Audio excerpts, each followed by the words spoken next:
Paquette, back on the road for the last Bassmaster Northern Open on Chesapeake Bay. Got on the road early this morning, about 5:30 a.m. and it's 11:30 now, so we're well over halfway there. I think it's like a 9.5 hour drive for me, almost 600 miles, which when you live in Michigan, that's not that bad. It seems like most of the tournaments are at least 600 miles away nowadays for me, so I'll take a little shorter drive this week. Gonna be a very important week. We've gone through 5 opens so far this year, and this is the start of a 4 tournament stretch here that's gonna last over the next 7 weeks. Like I've kind of talked about in the previous videos, is I'm trying to qualify for the elites, trying to qualify for the classic, and I really need to finish the season strong. I really can't have a bad tournament to do any of those things. Well, for the classic, I gotta win one of these, but to make the elite series, I'm gonna have to have really strong tournaments for the next 4, and I can't slip up. So, but I'm looking forward to it. It's I've kind of been in this for a little while now. I think I've been traveling around the country for 7 years, so I've seen a lot of legs, a lot of places, and this is a new one for me, which I'm excited about. I like getting somewhere new and not having any preconceived notions, just showing up and going fishing like I did when I was a kid. I mean, I don't know where to go. I'm just gonna go out there and try to figure it out. It's a tidal system body of water, so the ocean's currents or the ocean's movements bring the water up and down, which in the past has actually fared very well for me. When I was younger, I studied a lot about why the tides move and how it moves differently throughout a body of water like that. So I have a pretty good understanding of how the water moves, why it works the way it does, and so far, I mean, if you look at my track record, not that I'm a tidal water expert, but for the most part, aside from 1 or 2 tournaments, I've been pretty solid on a tidal fishery. So hopefully that continues. The tournament's going to be like September 6th, I think, or the 7th. Usually when you get into the fall on the south or on the east coast, the fishing gets tough. The few reports I've heard of from down there, it's tough. The fishing's tough. It's hard to catch them. It's a very pressured body of water. And then by the time we have 200-something guys go out there and practice too, it's going to be even worse. So, but I'm all for that. I like a challenge. I think the tougher the fishery, the more it actually separates the guys, that are on different skill levels from doing well. So hopefully we can be one of those guys that does the right things this week and has success. But I know it's not going to come easy. But man, I'm looking forward to the challenge. It's been almost, I think it's been like almost 8 weeks or 7 weeks since I've last fished an open, which is crazy. I almost forgot what this feeling feels like driving to a tournament, but I'm ready to go. A couple life changes. I just got engaged a few days ago, or about a week ago, so that's exciting. So life is good. I'm in a good place.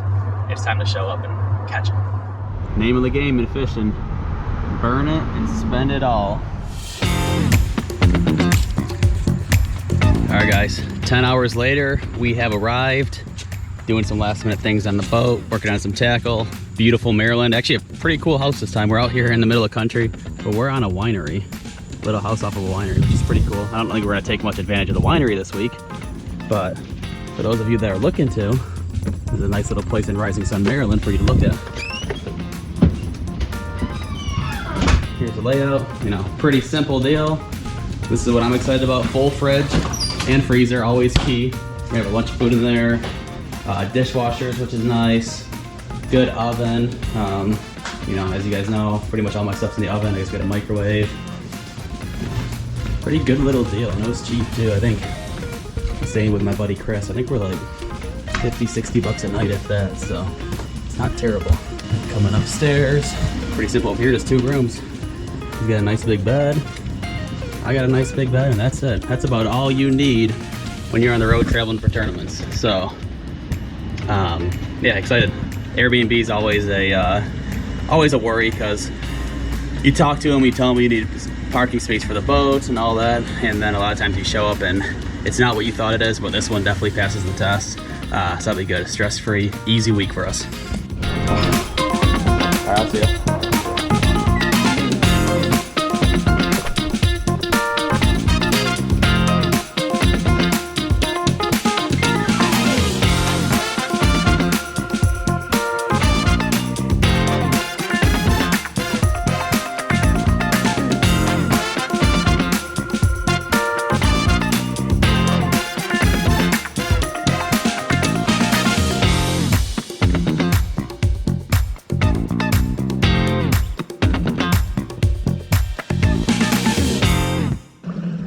I'll tell you what, guys, this is going to be the ultimate test this week. I've been here for a few days now and I've caught 2 fish.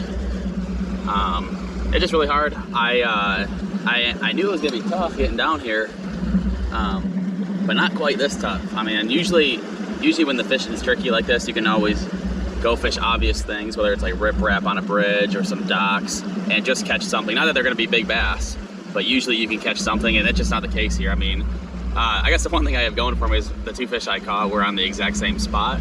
So if the tournament were to start tomorrow, I'd probably sit there all day long and just catch whatever I can. I still have a couple more days, but it's super hard. But it'll be interesting. You know, I kind of like these ones. It's always fun to see what the guys figure out. Hopefully we figure out something too. But it'll be a tournament where it's gonna be really easy to do horrible. And literally, like, when I mean horrible, I'm talking not catch a fish in 2 days. But it'll also be a really good tournament to easily do well, where if you catch just 5 fish a day, maybe 9-10 pounds, you might be looking at a top 10. So it's a neat event. It's a crazy place. It's huge. Tons of boats out here. Labor Day weekend. Tough to get around. Burning a ton of gas. Just trying to figure out anything. And that's that. But we're definitely not going to give up. We're going to keep working and try to put something together.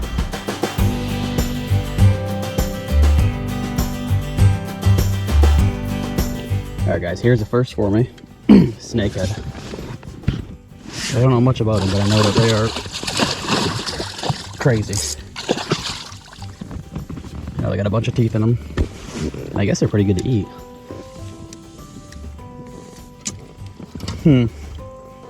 There you go, guys. Snakehead. Oh, jeez, he's shaking in my hands. God, I actually thought that was a big bass. I haven't had a bite in about 8 hours, so that felt good. But wrong species. Still some fun. It is going to be a wet one today, and I'm all for it. We got a little breakfast oats, some coffee. I'm ready to go fishing. I've seen where this rain can help the fishing, get some current moving in the rivers, and everything gets good. I've also seen where it's horrible and everything muddies up and it's even harder to catch a fish. At this point, I'll take the gamble. We'll see what happens. I know it's gonna be a long, wet day. Probably bring a couple pairs of rain gear out there, try to stay as dry as I can. But that's part of fishing. You're not always gonna be out there when it's 75 degrees and sunny with no wind. We're just gonna go out there, keep working hard.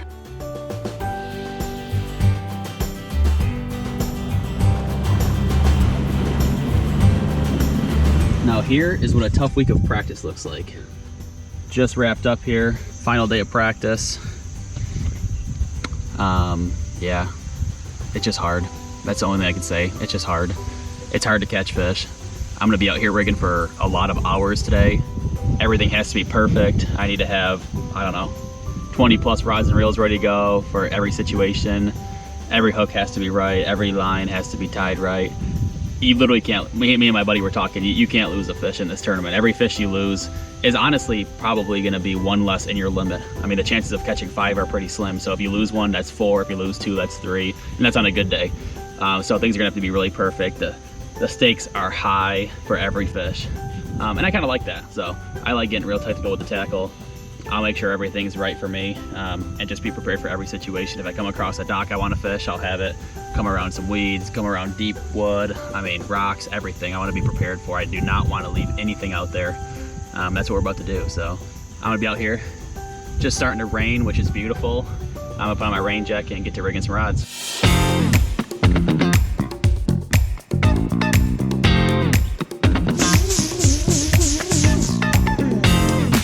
Let's get a little pre-tournament report from old Chris Hellebuck here.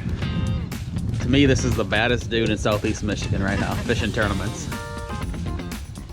I would say this place fishes a little different than like St. Clair. It's a little different than St. Clair. Maybe a little trickier. A little trickier. It's definitely trickier. Like how many bites a day on St. Clair are you averaging?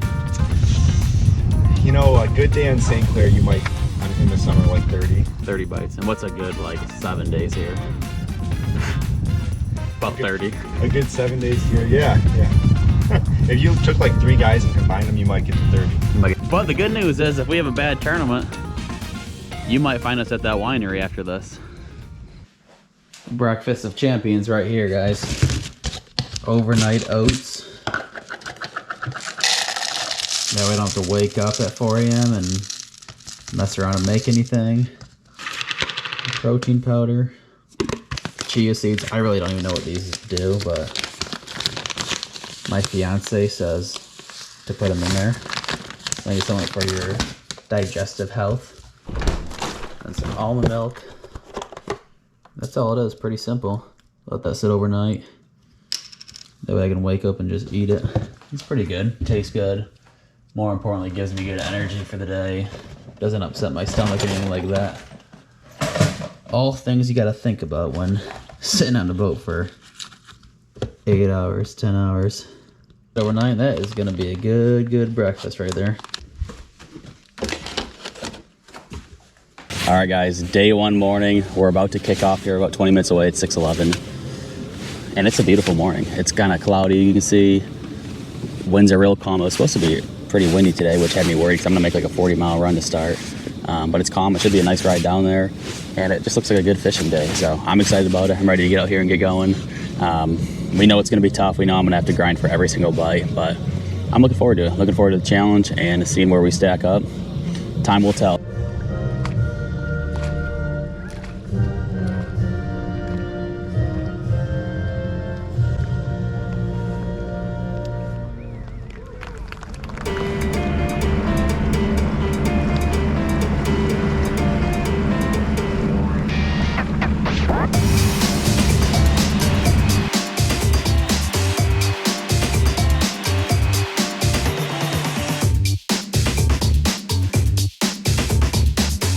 Took long enough.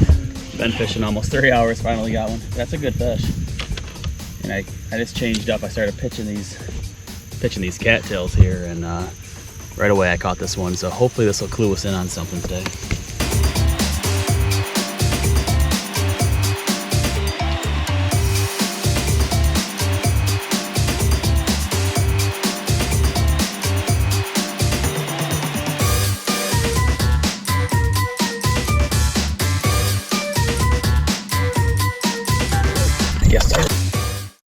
Well, that was day one. Back at the house, getting rigged up. Not great. I only had 3 fish for 5 pounds and 15 ounces. I'm not sure where I am. I might be like 70th, 80th place in the tournament. I mean, I'm not out of getting a check. I probably have to catch 5 tomorrow, or definitely have to catch 5 tomorrow, maybe catch 10, 11 pounds. But it was just hard. I mean, I went to what I thought was the right area in the morning, and it was completely wrong. Never had a bite, and it kind of killed 2 hours of my time. And then I got into my secondary area and started catching some fish. You know, made that nice adjustment like you saw, and started flipping up real shallow into the cattails or into the reeds. Whereas in practice, I was catching them on the edge or even way out in front of them, because the water today, the tide came up a lot higher, and with that higher water, those fish got in those weeds. Way back up in him. I actually got clued in on that because I heard a fish blow up way in there. I couldn't see where he was, but I just knew he was way up inside. So I started flipping in there and caught my 2 biggest ones, caught a little guy on a piece of wood, and that was that. And then I felt like as the water fell out of there, I kind of lost my bite. I feel like I didn't have a lot of time to do it because the tide fell out, and those fish probably got back to outside of the grass, and you know, they weren't, I don't want to say they weren't catchable, but you know, I don't know, I felt like there was an hour there where it was really good and it's cut off. So tomorrow I'll start in that area. Hopefully have a morning bite. There has been a morning bite out here every day in practice, and I'm sure there was today. I just missed it, which sucks, because if you could pick up 2 or 3 in the morning, it makes your day go by so much easier when it's this tough. So hopefully tomorrow that happens, and then we're going to spend the rest of the day flipping that grass, maybe fishing some ducks and stuff like that, or maybe fishing for some release fish at the ramp. I might do that too.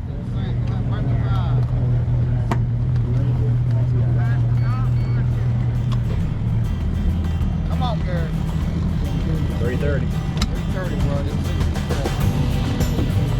from his knife, bud. I was 68. Go past the dock when I kill her.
Yes! Get in there, boy. Whew, if that ain't the most stressful day ever. Well guys, 20 bites later, we got number 5.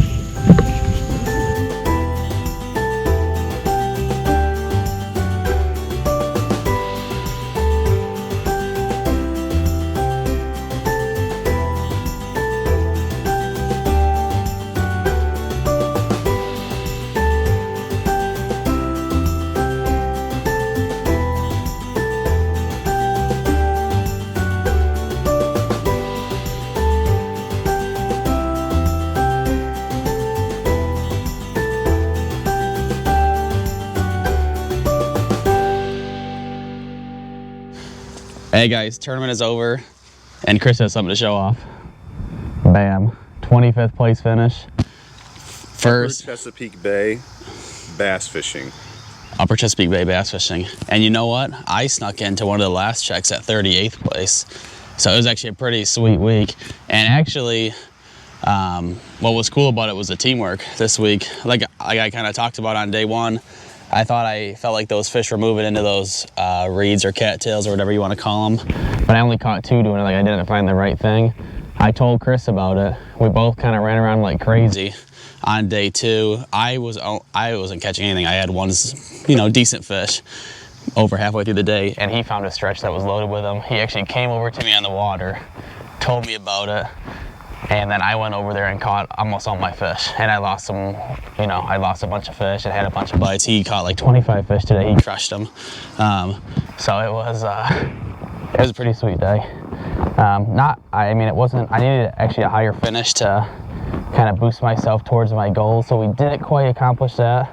It wasn't a bad finish. 38th out of 180 something. It keeps me alive. I wish it would have been like a top 10. And I think we had a chance to get a top 10. Had we have figured that out on day 1, because we both only had 3 fish, we would have easily had a top 10 actually. But it was a decent finish, coming to foreign fishery at the toughest time of the year and beat 150 something guys, really good guys. We'll live with it. But now, packing up the truck. We're gonna get ourselves back to Michigan just for a couple days, and then I gotta turn around and I gotta get on the road to Louisiana for the next Open. So you guys stay tuned. What's up guys? Thank you for watching this video. Here at Partsview, we are very passionate about the boating lifestyle. If you want to see more content like this, make sure to like and subscribe to our YouTube channel and check out partsview.com for all your boating needs. We'll catch you next time.